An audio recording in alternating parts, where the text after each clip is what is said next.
Ya, Alhamdulillah Auda kembali menerusi Rampai Pagi dan seterusnya kita akan mengikuti bersama dalam segmen Astrawani di mana kita menyentuh mengenai dengan menjambatani ilmu masyarakat sastra sebagai medium penyalur penyelidik.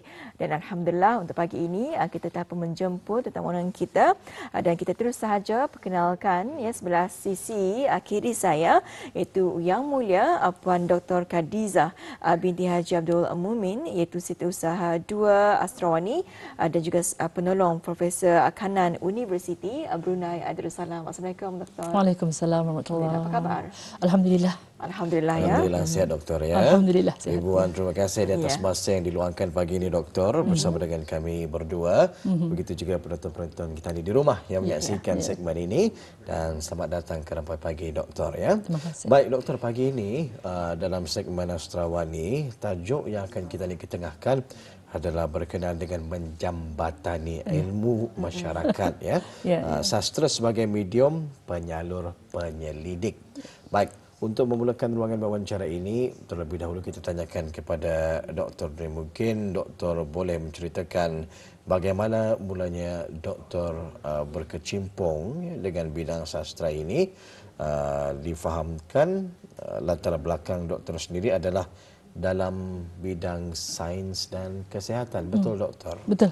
Okay. Betul. Mungkin boleh menceritakan sedikit. Terima kasih Tuan. Alhamdulillah sebenarnya bahagian sastra ini bukan background saya lah. Saya bukan background sastra, tetapi ini bermula daripada selain daripada kerjaya sebagai jururawat, bermula daripada damit lah tu. Semasa kami damit itu macam Dewan Bahasa dan Pustaka menjalankan tugas yang amat baiklah bagi saya. Diorang selalu datang di perpustakaan bergerak. Perpustakaan bergerak itu selalu datang ke kampung-kampung dan di sana kami ada membaca buku, meminjam buku dan sebagainya. Jadi di sana tu timbul rasa sukakan menulis, macam belajar daripada apa yang dibaca itulah.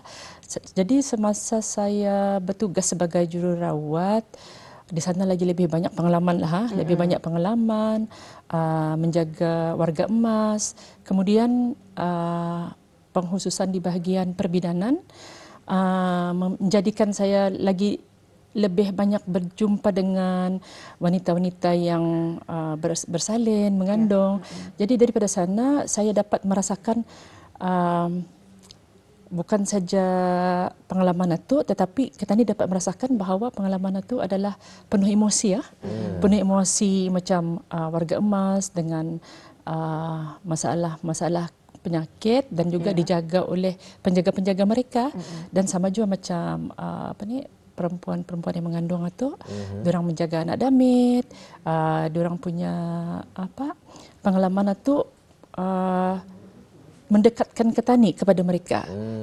Jadi di sana saya merasakan bahawa macam kalau saya saja mengetahui tentang perkara ini indah disampaikan kepada halayak umum, rasanya indah adil. Rasanya macam saya menjaga bis dia tetapi orang punya pengorbanan ataupun perjalanan kehidupannya sehingga sana saja ketani indah menyampaikan kepada halayak umum. Itulah. Jadi daripada sana timbullah rasa minat dan kemudian apabila saya bersama dengan Astrawani sangat memberi peranan yang sangat penting. Sangat penting daripada segi ianya membimbing penulis-penulis. Astrawani ini ia banyak mengadakan bengkel-bengkel, seminar-seminar, persidangan. Jadi ia membimbing penulis-penulis yang maupun yang baru ataupun yang sudah berkecimpung untuk mengasah bakat lah.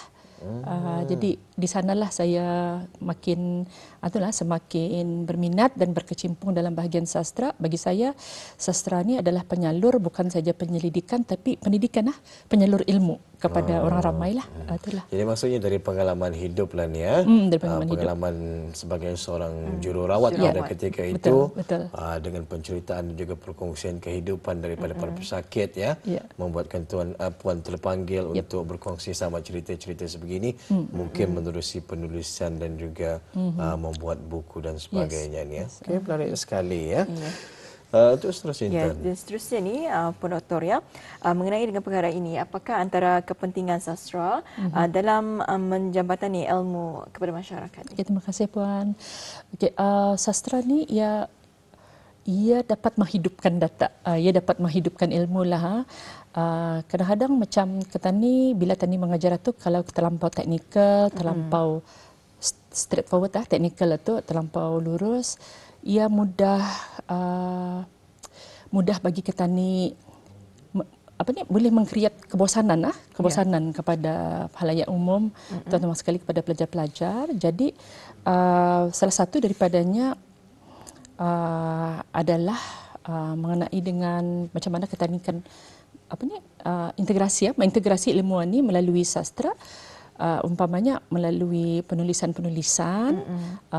Salah satu daripada karya yang terbaru daripada bagi mewakili Astrawani dapat kita lihat daripada slide 1, iaitu berkaitan dengan pejuang dengan sebaik harapan.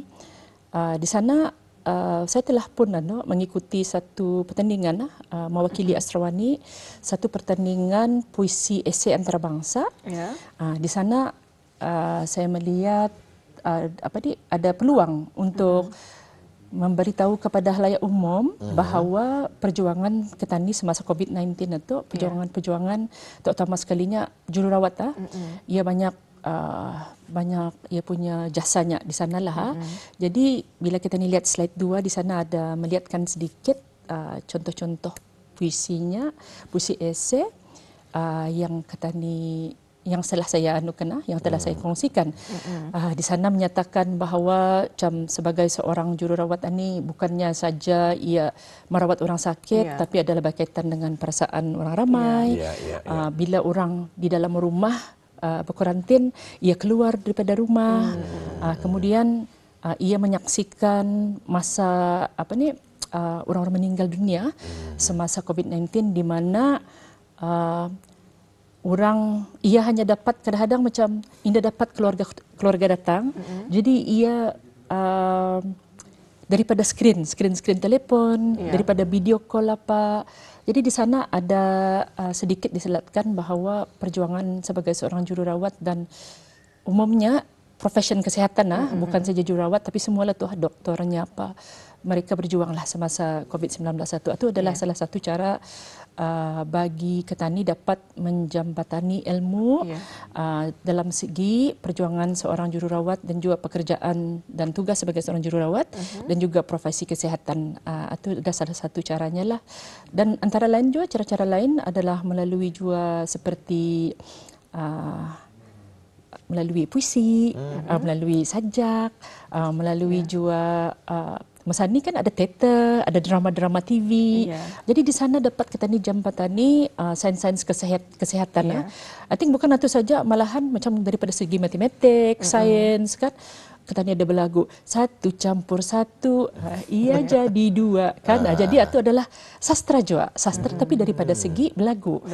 Kemudian macam mana kita ni kan mendidik orang untuk mengetahui pendidik jawatan sebagai seorang guru. Kita ni kalau hari guru kan tu. Jadi itu daripada segi sastra bahagian lagu macam tu. Rasaku juga saya juga ada merasakan bahawa RTB ni banyak juga rasanya baru-baru ini ada drama mengenai dengan pesakit demensia. Itu adalah salah satu juga cara Ketani menyampaikan data-data kaji selidik dengan cara yang hidup, dengan cara yang dekat kepada hati masyarakat. Itu apa Jadi juga difahamkan ni di mana Puan juga akan mengkongsikan beberapa puisi esei yang telah pun diterbitkan yang diterbitkan Astrawani. Mungkin boleh kongsikan juga. Boleh. Jadi Astrawani ini ia adalah sebagai satu institusi kepada wadah penulis ataupun suara hati penulis dengan dokongan juga daripada Dewan Bahasa dan Pustaka. Tanpa Dewan Bahasa dan Pustaka hilanglah tulang belakang penulis. Jadi Astrawani ini adalah sebagai advokat kepada penulis-penulis. Jadi saya akan di sini kongsikan slide 3, iaitu di mana Astrawani telah menghasilkan satu buku yang bertajuk Wacana Fikir. Wacana Fikir ini ia adalah antologi puisi esei yang dikumpulkan yang berkaitan dengan berbagai-bagai aspek, bukan saja sains kesihatan tetapi kesihatan mental, kerohanian, silaturahim. dan yang pentingnya ia memperkasakan Melayu Islam Baraja. Jadi bila kita ni lihat senarai kandungan di slide 4 ada senarai kandungannya di mana penulis-penulis telah pun menulis di beberapa bahagian daripada kesihatan mental di sana. Kemudian sains kesihatan saya sendiri dan juga sastra macam mana rasanya Ketani berpengalaman kehilangan seseorang yang Ketani sayangi daripada segi ia meninggalkan Ketani untuk selama-lamanya lah. So itu adalah contoh-contohnya. Saya juga ada membawa bukunya pada hari ini. Ini ya buku ya secara fisik ini kita buku Wacana Fikir ini tadi Wacana Fikir antologi puisi esei. Berapa muka surat ni Puan? Ini rasanya ini pulang banyak ni muka suratnya dalam 10 orang dalam 60 lebih ke 70 lebih muka surat saja. InsyaAllah ia dapat mudah diikuti. Ia macam jenis macam seperti cerpen tetapi menjadi puisi. Jadi ia artinya ia macam kalau ia cerpen ia penceritaan. Jadi bila menjadi puisi esei ia banyak lagi menggunakan lenggok bahasa dan disampaikan melalui penceritaan. Jadi banyak di sini ilmu-ilmu lah, bukan saja ilmu daripada kaji selidik tapi ilmu harian lah. Umpamanya seperti daripada tugas-tugas dan pekerjaan seorang sastrawan dan sastrawani. Banyak penulis-penulisnya lah amat yang amat lama sudah berkecimpung seperti Profesor Amfuan Brahim, Ketua Satu Astrawani dan itulah ahli-ahli Astrawani yang lain. Malahan yang bukan ahli Astrawani juga yang baru berkecimpung dalam puisi esei pun juga ada menyumbang lah. Jadi di sini Ketani sebagai kami sebagai Astrawani banyak menjadi institusi kepada wadah penulis supaya dapat menyampaikan sahasiah dan itulah wacana pemikiran orang ramai. Macam mana boleh adanya idea untuk menerbitkan wacana fikiran ni Puan? Okey, ia adalah terhasil daripada nuni kita. Kami ada mengadakan satu bengkel, Astrawani telah mengadakan satu bengkel. Salah satu daripada key performance indicator ataupun penunjuk aras adalah untuk supaya orang yang hadir itu akan dapat menulis. Jadi siapa-siapa yang dapat menulis satu dan sudah dapat menghasilkan puisi esei, jadi kami alu-alukan untuk menghantar puisi esei diorang ni. Jadi bila sudah puisi esei itu dikumpulkan, baik tadi buatkan buku. Dibuatkan buku jadi dapat dikongsikan lagi, dipanjangkan lagi ilmu itu untuk menjadi ilmu yang bermanfaat kepada orang ramai. Okey, alhamdulillah Jadi itu sedikit sebanyaklah kita mengetahui berkenaan dengan buku Wacana Fikir ini tadi soalan seterusnya ingin kita tanyakan kepada Dr. Nia, berbalik semula kepada tajuk kita pagi ini. Menjambatani ilmu masyarakat, sastra sebagai medium penyalur penyelidik Jadi mungkin doktor boleh memberikan contoh bagaimana sastra ini boleh membantu dalam menjambatani ilmu kesihatan kepada masyarakat, doktor. Okay, terima kasih Tuan. InsyaAllah jadi kesihatan ini kalau saya di sini banyak kesihatan ini banyak, ilmu kesihatan banyak, tapi jadinya di sini saya akan kongsikan mengenai dengan salah satu daripadanya kesihatan mental. Jadi buku yang tadi kita ni pegang adalah Wacana Fikir. Ini ada lagi satu buku. Buku yang diterbitkan oleh Dan Bahasa dan Pustaka, tajuknya Meraih Bahagia. Jadi di dalam ini kebanyakannya adalah bertumpu kepada kesihatan mental yang berkisar kepada kisah benar. Jadi orang-orang yang mengalami isu-isu yang berkaitan dengan kesihatan mental, mereka telah menyumbang 6 orang telah menyumbang di dalam buku ini. Termasuklah daripada konselor, kepada pelajar daripada pra-university. Jadi di sana kita ni melihat bagaimana ia dijembatani. Selain daripada itu, saya akan juga kongsikan di slide 5 mengenai dengan puisi esei kesihatan mental wanita selepas bersalin. Selalunya kita ni banyak melihat saja daripada segian macam postnatal depression, depresi depresi selepas melahirkan anak. Kemudian selain daripada itu kata ni macam teknikal terlampau teknikal. Jadi bila kita ni jembatani melalui sastra, ia dapat disampaikan daripada segi rasa, daripada segi emosi supaya ia lebih dekat supaya lebih dekat kepada masyarakat. Jadi masyarakat akan tahu bagaimana rasanya kalau umpamanya kalau daripada segi warga emas tadi, macam mana warga emas terpinggir. Kalau daripada segi puisi esei yang berkaitan dengan tadi postnatal itu, ya selepas beranak, dan tadi yang seperti yang kita lihat sebentar tadi adalah kesihatan mental secara menyeluruh. Jadi ini adalah contohnya sedikit tadi yang puisi esei itu. Di sebalik tawa ada tangis sang ibu. Ini daripada buku mana ni Puan? Ini daripada buku Wacana Fikira tadi. Daripada Wacana Fikira itu ia ada menyatakan bahawa macam Indah semestinya kadang-kadang pasal selepas beranak ni ketani ia lepas beranak 3 hari lepas beranak ia kena lawat. Lepas 42 hari which is 7 minggu. Habis dia ni lagi ada. Dia lagi ada kena lawat. Ia kena lawat 3 kali saja. Kalau mengikut Pertubuhan Kesihatan Sedunia, perempuan yang mengandung ini selepas ia bersalin ia akan dilawat selama 3 kali atau 4 kali saja maksima. Jadi selepas satu apa? Jadi selepas itu mungkin diorang ini menghadapi masalah-masalah depresi, emosi, macam mana cara menyusukan anak, berubah ia punya fungsinya daripada bukan ibu menjadi seorang ibu. Jadi di sana lebih banyak lagi kita ni boleh belajar, dan bila kita ni jembatani melalui puisi esei, ia boleh dapat meluahkan bagaimana rasa seorang wanita tu kepada orang ramai. Diharapkan macam si pembaca ni menjadi diharapkan cuma itulah apa yang dialami oleh si penulis ini tadi lah. Betul. Alhamdulillah ya.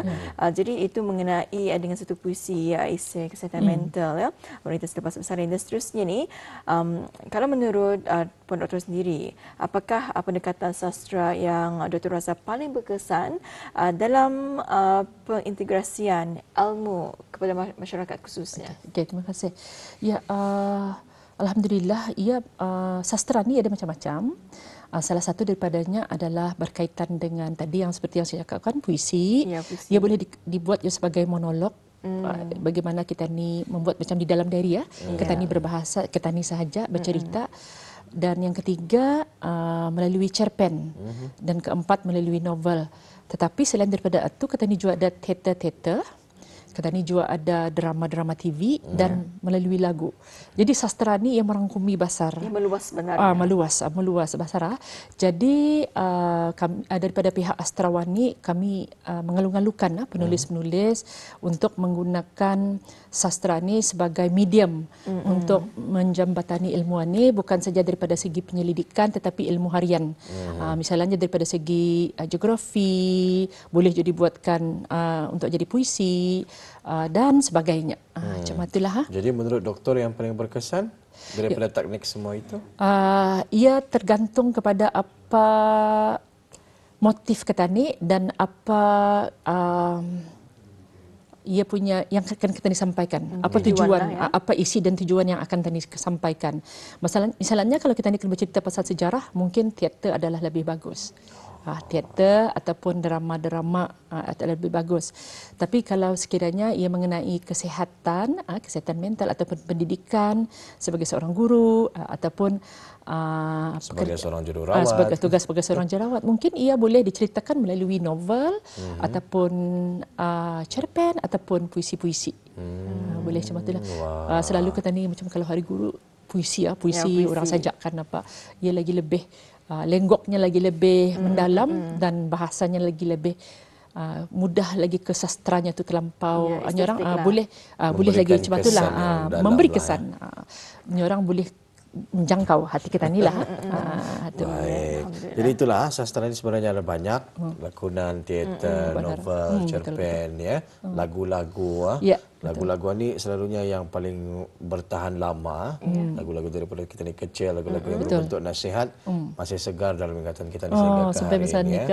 Tapi siapa sangka itu adalah sebenarnya salah satu taktik sastra yang boleh kata orang kita ni ketengahkan untuk memastikan kelestariannya itu, Doktor.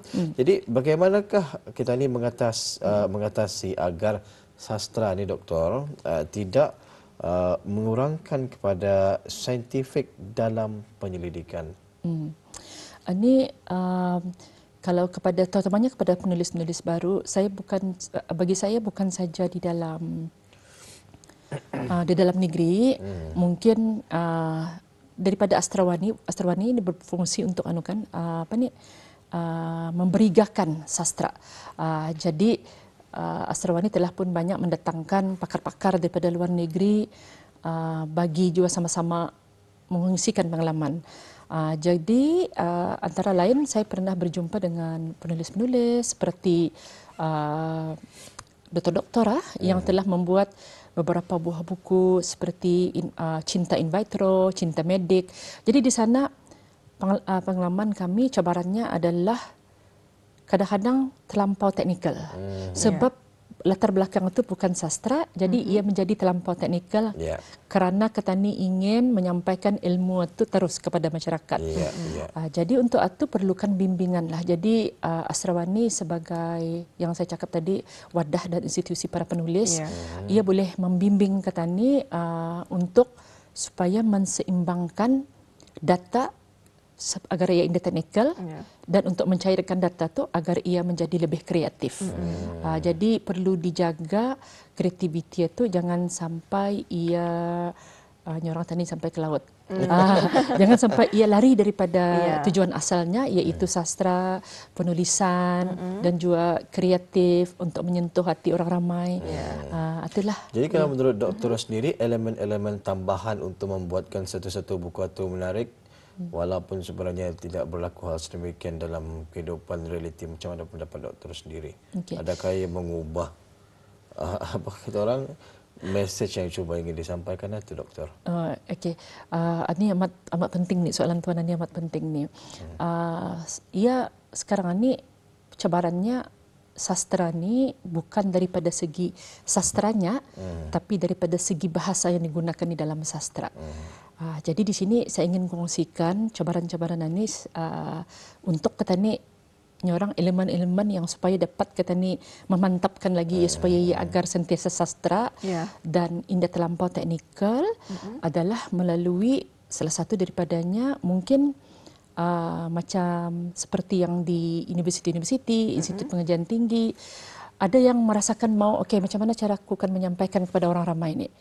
Macam mana caranya orang ramai kan tahu bahawa kajian selidik ini bukannya hanya untuk akademik dan bukannya hanya untuk kementerian-kementerian yang seperti yang mahu Ketani sampaikan, tetapi kepada masyarakat macam mana.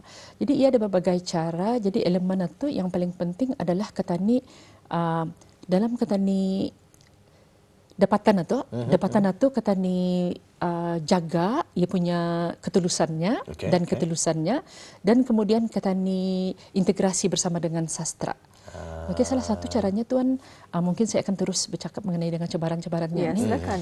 Salah satu daripada caranya adalah pada masa ini kan, era zaman moden ini kan, saya sendiri pun macam mungkin zaman-zaman dulu untuk Ketani dalam bahasa Melayu itu pada masa ini amat sukar sedikit untuk sastra dalam bahasa Melayu itu untuk Ketani promosikan dengan secara mendalam.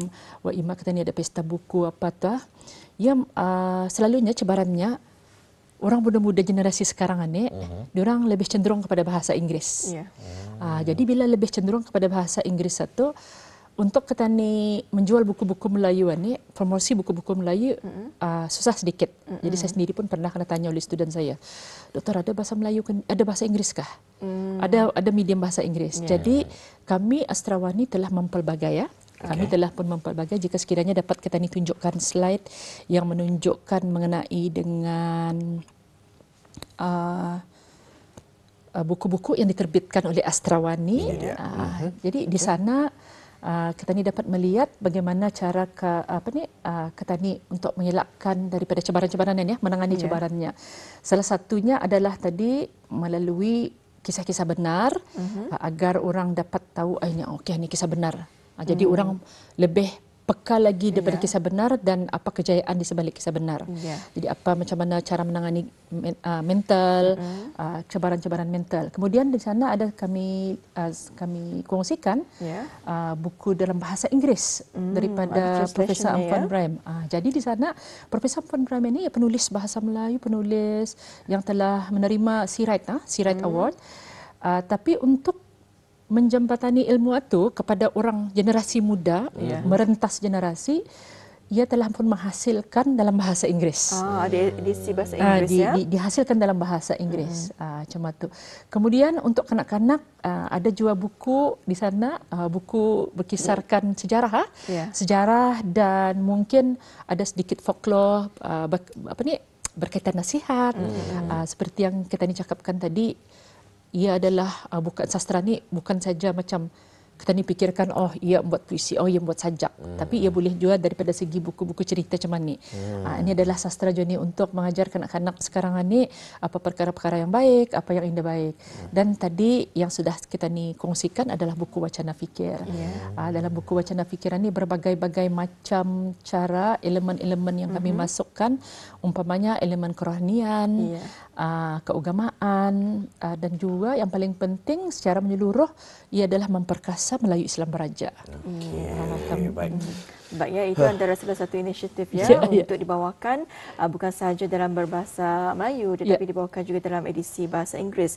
Jadi ni Puan Doktor, kita berbaki lebih kurang dalam 4 minit saja lagi. Jadi untuk akhirnya, apakah harapan ataupun saranan Doktor terhadap peranan sastra dan sekaligus astrawani dalam menjembatani ilmu kepada masyarakat? Silakan. Terima kasih Puan. Ya, alhamdulillah hasrat kami astrawani adalah agar orang ramai tidak akan, kadang-kadang ada orang ramai yang mau mencuba menulis tetapi ia takut macam dia berani. Berani macam luruskan ni hilang confident, dada confident. Jangan takut. Ia tanpa ketani berkecimpung, tani tidak akan tahu. Jadi seperti yang saya ceritakan tadi, ada buku wacana fikiran ni, ada penulis-penulis yang baru pertama kali menulis. Dan dalam buku Meraih Bahagia ni pun sama juga. Ada orang yang baru je pertama kali menulis. Jadi kalau ketani indah memulakan, ketani indah akan ke mana-mana.